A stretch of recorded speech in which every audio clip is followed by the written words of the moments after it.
Assalamu alaikum. Welcome to Gophargan Islamia Government Online School. Dear student, those who are examining of 2021, today I am going to take a class only for you according to your revising syllabus. Previously, I had already taken 3 classes about on changing sentence. Affirmative to negative, assertive to interrogative. Today I am going to take a new class on assertive to exclamatory. Firstly, I will explain about this matter to you. What's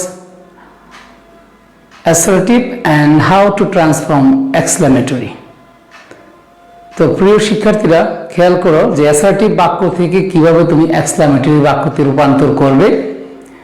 প্রথমে আমি এই বিষয়ে একটু brief করছি। বাক্যটি হলো assertive, সেটিকে তোমাকে রূপান্তর করতে হবে এক্সক্লামেটরিতে। তো এক্সক্লামেটরি বাক্যে রূপান্তর করতে গেলে প্রথমে এক্সক্লামেটরি সম্পর্কে ধারণা থাকতে হবে। এক্সক্লামেটরি বাক্যটি গঠন করতে গেলে সেটির কাঠামো সম্পর্কে জানতে হবে। তো এক্সক্লামেটরি বাক্যটি দুটি কাঠামো রয়েছে, একটা হলো হাউ ওয়ার্ড দিয়ে বাক্য শুরু হবে, আরেকটি কাঠামো হলো এক্সক্লামেশন ওয়ার্ড দিয়ে শুরু হবে। তো লক্ষ্য করতে হবে আমি কখন হাউ দিয়ে বাক্যটি শুরু করব আর কখন ওয়ার্ড দিয়ে শুরু করব। আরেকটি বিষয় খেয়াল রাখতে হবে, বাক্যে অবশ্যই এক্সক্লামেশন চিহ্ন বসাইতে হবে। আর এক্সক্লামেটরি বাক্যে গঠন করতে গেলে হাউ এবং হোয়াট দিয়ে বাক্যটা যদি শুরু হয় তাহলে ওই বাক্যের সাবজেক্ট এবং ভার্ব থাকবে বাক্যের শেষে। খেয়াল করো, আবারও বলছি, সাবজেক্ট এবং ভার্ব থাকবে বাক্যের শেষে। তো এক্সক্লামেটরি সেন্টেন্সের গঠন কাঠামো কয় ধরনের বলেছি? 2 ধরনের। একটা হলো হাউ এবং হোয়াট দিয়ে শুরু হবে, আরেকটি হলো এক্সক্লামেশন ওয়ার্ড দিয়ে শুরু হবে। তো চলো আমরা বাক্য প্র্যাকটিস করি, তাহলেই বোঝা যাবে।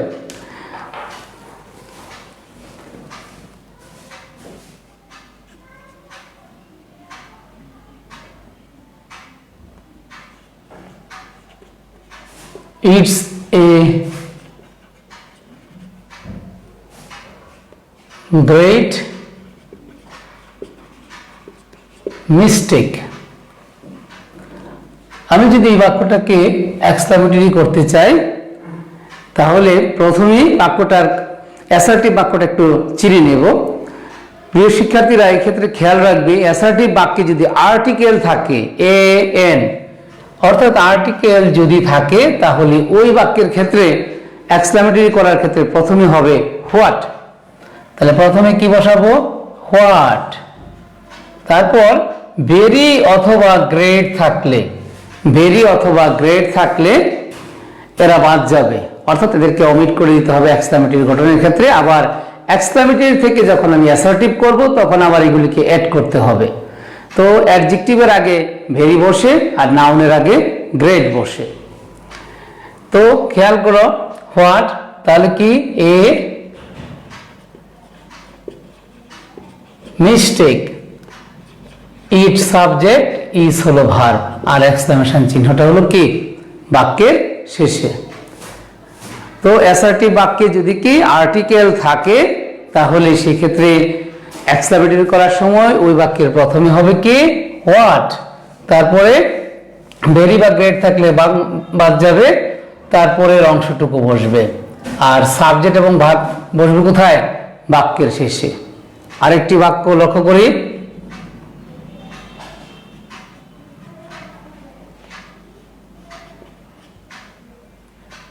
he is an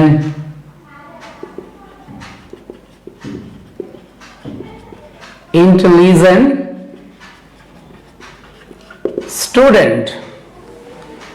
তো প্রিয় শিক্ষার্থীরা খেয়াল করো, এই বাক্যের মধ্যেও কি আছে? আর্টিকেল আছে হিয়ান। তাহলে এই বাক্যের প্রথমে কি হবে? হোয়াট। তাহলে হোয়াট, আর যেহেতু এখানে ভেরি বা গ্রেট নেই তাহলে হোয়াট এন থেকে বাকি অংশ, what an intelligent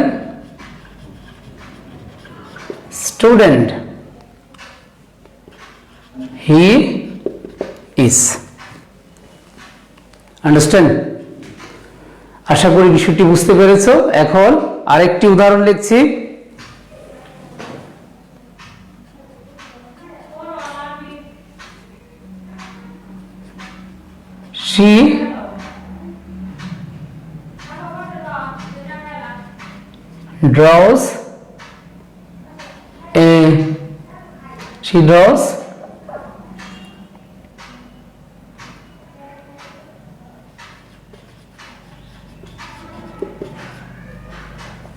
she draws beautiful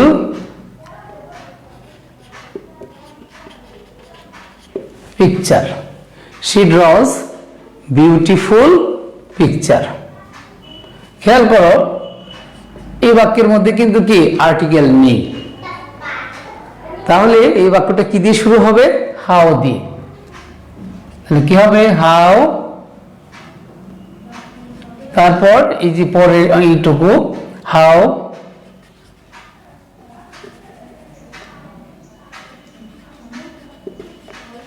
how beautiful picture she draws। অর্থাৎ কি এখানে she সাবজেক্ট, draws হলো কি ভার্ব। তো আরেকটি উদাহরণ খেয়াল করো, সেটি হলো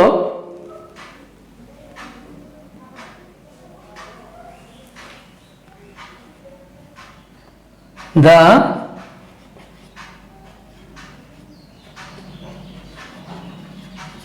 scenery is very চার্মিং। অর্থাৎ দৃশ্যটি খুবই মনোমুগ্ধকর। তো এই বাক্যটাকেও যখন এক্সক্লেমেটরি বাক্যে রূপান্তর করব, খেয়াল করো এই বাক্যের মধ্যেও কিন্তু কি আর্টিকেল নেই। যেহেতু আর্টিকেল নেই সেহেতু প্রথমেই কি হবে? হাউ। আর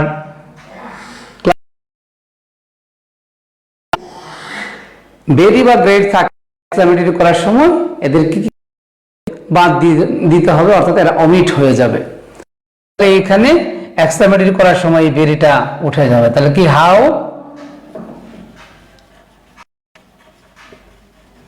চার্মিং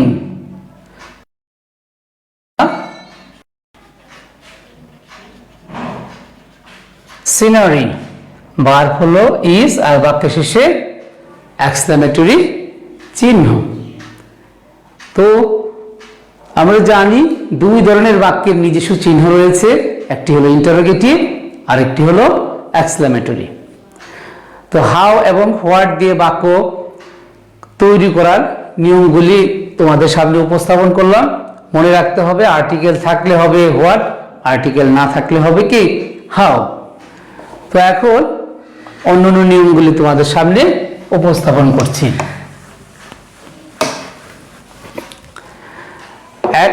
অ্যাসার্টিভ সেন্টেন্সে যদি সাবজেক্টের পর উইশ থাকে, সরাসরি বাক্য যে I wish, I had been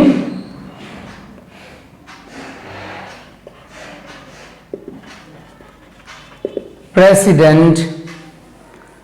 তাহলে নিয়মটা হলো কি সাবজেক্টের পর উইশ থাকবে। তাহলে এই বাক্যটি রূপান্তর করতে গেলে প্রথমেই প্রথম সাবজেক্ট প্লাস উইশ এই অংশটুকু বাদ দিতে হবে। তো এর পরিবর্তে আমি কি বসাবো? যে প্রথমেই যদি সাবজেক্ট প্লাস উইশ, তাহলে কি বাকি থাকে কি এখানে প্রথমেই হেড কে বাক্যের প্রথমে বসাইতে হবে, হেড, তারপর আই বিন প্রেসিডেন্ট, আর বাক্যের শেষে এক্সক্লামেশন চিহ্ন। এটি হলো একটি নিয়ম।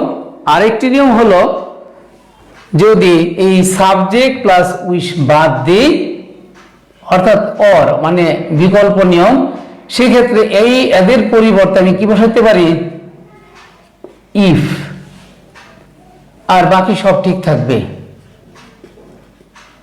If I have been president. তো প্রিয় শিক্ষার্থীরা খেয়াল করো যে কি সাবজেক্টের পরে যদি উইশ থাকে, আর উইশ যদি, তাহলে কি করব, সাবজেক্ট প্লাস উইশ বাদ দিব, আর পরের ক্লোজের যে মানে পরের যে অংশের যে সাবজেক্ট ভার্ব আছে সেই ভার্বটাকে বাক্যের প্রথমে নিয়ে যেতে হবে। আর নইলে আরেকটি নিয়ম আছে, সেটি হলো কি সাবজেক্ট প্লাস উইশের পরিবর্তে কি ইফ বসাবো, আর বাকি সব হুবহু থাকবে। আন্ডারস্ট্যান্ড?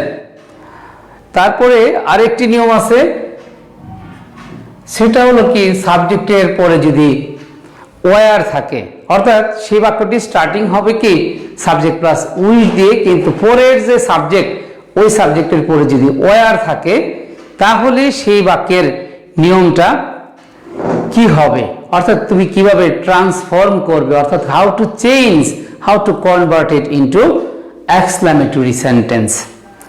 তো খেয়াল করো, I wish I were a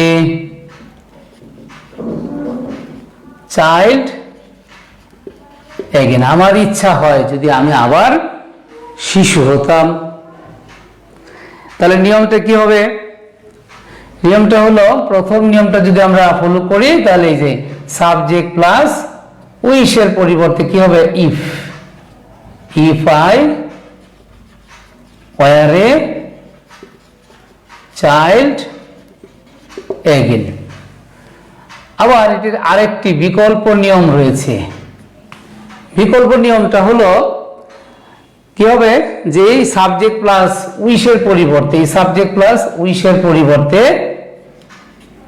প্রথমেই কি বসাবো, উড দ্যাট। কি বসাবো, উড দ্যাট। যে সাবজেক্ট প্লাস উইশের পরিবর্তে কি হবে, উড দ্যাট। তারপর পরের যে ওই অংশের সাবজেক্ট আই, তারপর এখানে কি বসবে, কুড, আর এই ওয়ারের পরিবর্তে এখানে কি বসবে, বি। বাকি সব ঠিক থাকবে, এ চাইল্ড অ্যাগেন। তো প্রিয় শিক্ষার্থীরা খেয়াল করো যে কিভাবে ট্রান্সফর্ম করেছি। আবারও আমি দেখাচ্ছি যে এই সাবজেক্ট প্লাস উইশের পরিবর্তে সাবজেক্ট প্লাস উইশের পরিবর্তে কি, উড দ্যাট, তারপরে সাবজেক্ট, তারপরে হলো কি কুড, আর ওয়ারের পরিবর্তে বি। বাকি অংশ হুবহু, আর বাক্যের শেষে অবশ্যই এক্সক্লামেশন চিহ্ন বসাইতে হবে। প্রত্যেকটি বাক্যের শেষে কিন্তু কি এক্সক্লামেশন চিহ্ন বসাইতে হবে, কারণ এক্সক্লামেটরি বাক্যের নিজস্ব চিহ্ন রয়েছে। আন্ডারস্ট্যান্ড? আশা করি বিষয়টি বুঝতে পেরেছ। তাহলে কিভাবে ট্রান্সফর্ম করব, যে সাবজেক্ট প্লাস উইশ উঠিয়ে দিয়ে ইফ বসাবো, তারপরে বাকি অংশ হুবহু বসাবো, আর নইলে সাবজেক্ট প্লাস উইশের পরিবর্তে কি উড দ্যাট, তারপরে কি সাবজেক্ট, এরপরে কুড, আর ওয়ারের পরিবর্তে কি বি। আন্ডারস্ট্যান্ড? তো এই হলো একটি নিয়ম আমরা সম্পূর্ণ করলাম। এখন আরো কয়েকটি নিয়ম আছে, সেগুলি আমি তোমাদের সামনে এখন উপস্থাপন করছি। তো আজকের বিষয়টি হলো অ্যাসার্টিভ বাক্য থেকে কি এক্সক্লামেটরি বাক্যতে রূপান্তর করা। আর ক্লাসটি স্পেশালি যারা 2021 শিক্ষাবর্ষে এবং তোমাদের যে সংশোধিত যে সিলেবাস দেওয়া হয়েছে according to our ministry of education, according to our board, okay, সেই অনুসারে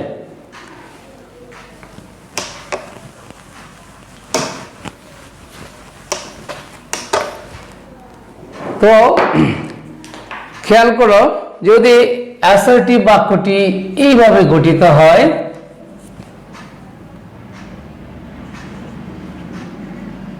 it is a matter of joy that it is a matter of joy that we have won the game. খেয়াল করো, assertive বাক্যটি কিন্তু কি দেখা যাচ্ছে যে অনেক বড়, তাহলে এখানে it is a matter of joy that প্রথম থেকে এই পর্যন্ত আমি কি করব, উঠিয়ে দেব। আর এর পরিবর্তে এখানে একটি এক্সক্লামেশন ওয়ার্ড ইউজ করব। প্রিয় শিক্ষার্থীরা, ক্লাসের শুরুতেই কিন্তু বলেছিলাম যে এক্সক্লামেটরি সেন্টেন্স দুইভাবে গঠিত হয়, হাউ এবং হোয়াট দিয়ে, আরেকটি হলো এক্সক্লামেশন ওয়ার্ড দিয়ে। এখন যে বাক্যগুলি আমি উপস্থাপন করব সেগুলি হলো কি এক্সক্লামেশন ওয়ার্ড দিয়ে বাক্যটি শুরু হবে। তাহলে it is a matter of joy that, এটা দিয়ে কি আনন্দ বোঝাচ্ছে, তাহলে এক্সক্লামেশন ওয়ার্ডটা হবে হুররা। আর এক্সক্লামেশন ওয়ার্ডের পরে কিন্তু কি এক্সক্লামেটরি চিহ্নটি ব্যবহার করতে হবে, অর্থাৎ এক্সক্লামেশন যে নোট অফ এক্সক্লামেশনটি এক্সক্লামেশন ওয়ার্ডের পরে ইউজ করতে হবে। তারপর বাকি যে অংশটুকু রয়েছে আমি হুবহু বসিয়ে দেব, hurrah we have won the game. আমাকে খেয়াল রাখতে হবে যে অ্যাসার্টিভ বাক্যটি it is a matter of joy that লেখা আছে কিনা। যদি জয় দ্যাট লেখা থাকে তাহলে আমি কি করব, এটার পরিবর্তে শুধু কি হুররা ইউজ করব। আর হুররা অর্থাৎ কি এক্সক্লামেশন ওয়ার্ড, আর এর পরে কিন্তু এক্সক্লামেশন চিহ্ন বসাইতে হবে। যদি সেই চিহ্নটা আমি এখানে বাক্যের শেষে বসাই তাহলে বাক্যটি কিন্তু ভুল হবে। আরেকটি বিষয় তোমাদেরকে এখানে যুক্ত করে দিচ্ছি, সেটি হলো কি এই যে এখানে যে we have won the game, এই বাক্যটি কিন্তু অ্যাসার্টিভ, আর এটা হলো কি এক্সক্লামেশন ওয়ার্ড। আন্ডারস্ট্যান্ড? তো আরেকটি বাক্য লক্ষ্য করি, ইট is a matter of sorrow that it is a matter of sorrow that I have lost everything. আমি আমার সব কিছু, দুঃখজনক যে আমি আমার সব কিছুই হারিয়েছি। এই ক্ষেত্রেও it is a matter of joy that থেকে it is a matter of sorrow that এই পর্যন্ত উঠিয়ে দেব। এখানেও একটি এক্সক্লামেশন ওয়ার্ড রয়েছে, সেটি হলো কি এলাস। হ্যাঁ, এরপরে এক্সক্লামেশন ওয়ার্ড, তারপর বাকি অংশ বসিয়ে দেব। I have lost everything. তো আমি যদি বলি it is a matter of sorrow that he is no more, যে দুঃখের বিষয় যে তিনি আর নেই, তাহলে কি হবে এলাস, তারপর হি ইজ নো মোর। তারপর আরেকটি সর্বশেষ এক্সক্লামেটরি অ্যাসার্টিভ থেকে এক্সক্লামেটরির সর্বশেষ নিয়মটি এখন উপস্থাপন করছি, সেটি হলো ইট is A matter of shame that, খুবই লজ্জার বিষয় যে বা লজ্জার বিষয় যে you are a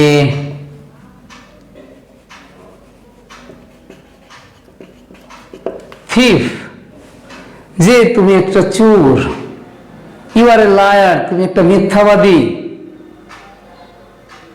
আন্ডারস্ট্যান্ড?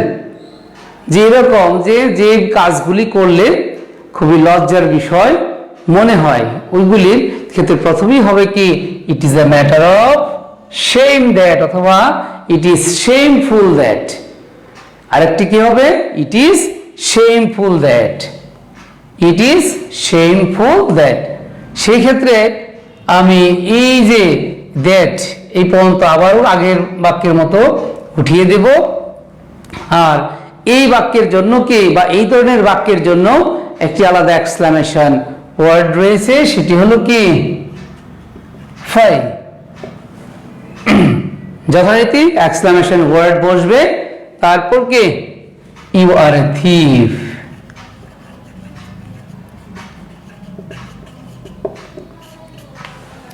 তো প্রিয় শিক্ষার্থীরা, আশা করি আজকের ক্লাসের বিষয়টি বুঝতে পেরেছো।